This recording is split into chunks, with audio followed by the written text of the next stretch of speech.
On a sunny day in early March 1921, Warren G. Harding took the oath to become the 29th President of the United States.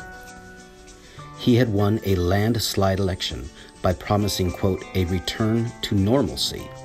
Our supreme task is the resumption of our onward normal way, he declared in his inaugural address.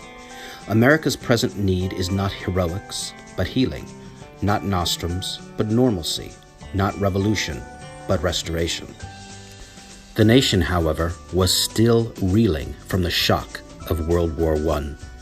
The explosion of racial violence and political repression in 1919, and a lingering Red Scare sparked by the Bolshevik Revolution in Russia. More than 115,000 American soldiers had lost their lives in barely a year of fighting in Europe.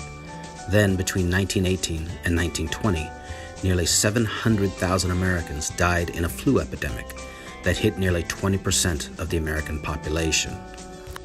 Waves of labor strikes, meanwhile, hit soon after the war. Anarchists and others sent more than 30 bombs through the mail in 1919. After wartime economic controls were ended, the economy tanked and national employment hit 20%. Farmers' bankruptcy rates skyrocketed. Harding could hardly deliver the peace that he promised, but his message nevertheless resonated among a populace racked by instability. The 1920s, of course, would be anything but normal. But the brief post-war recession was over by 1921, and the decade was marked by remarkable prosperity for most, but by no means all, Americans. This period so reshaped American life that it came to be called by many names: the New Era, the Jazz Age, the Prosperity Decade, and, most commonly, the Roaring Twenties. The mass production and consumption of automobiles, household appliances, film, and radio fueled a new economy and new standards of living. New mass entertainment introduced talking films and jazz, while sexual and social restraints loosened.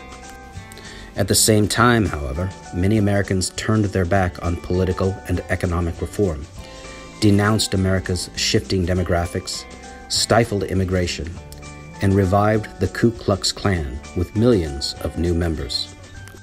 On the other hand, many Americans fought harder than ever for equal rights, and cultural observers noted the appearance of the, quote, new woman and the new Negro.